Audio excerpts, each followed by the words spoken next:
Hi, I'm Tim Tuller, canon for music at St. John's Cathedral. I'm going to say a couple words about the music for this Sunday, October 27th.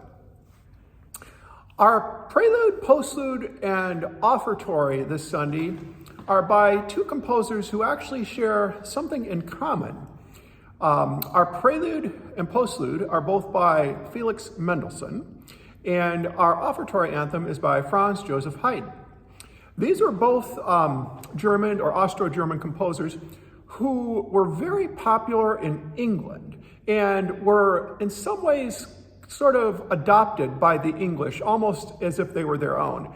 The English had a tradition in the 18th and 19th centuries, especially the early 19th centuries, of adopting sort of German composers almost as their own. Handel had moved to England in the 18th century and actually became a naturalized English citizen.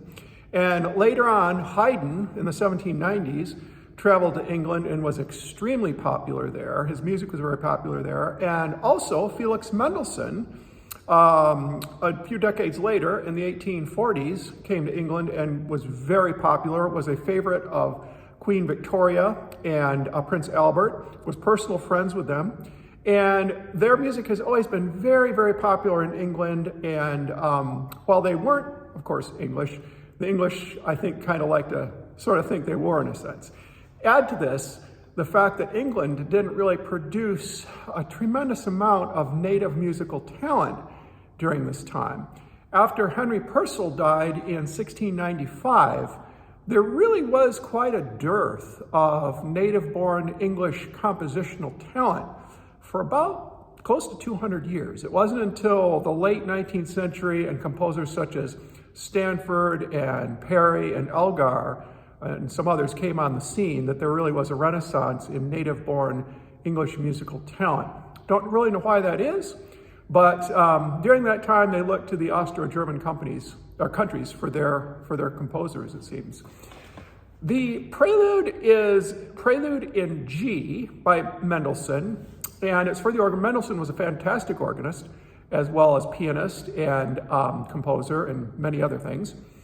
And the piece is based on the forms perfected by J.S. Bach, who was extremely influential on the work of Mendelssohn.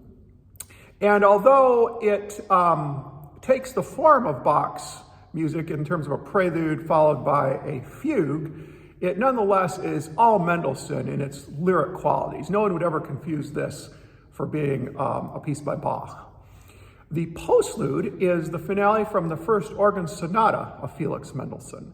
Mendelssohn wrote 6 sonatas for the organ, all of which are considered standard repertoire. And the finale of the first is one of my favorites. It's very rousing and makes a great postlude. Our offertory anthem by Haydn is entitled Great and Glorious. And it's a short but very impactful and rousing anthem. It's one of my favorites to play and one of the favorites of the cathedral choir to sing. It really makes a great impact. I hope you enjoy the music this Sunday.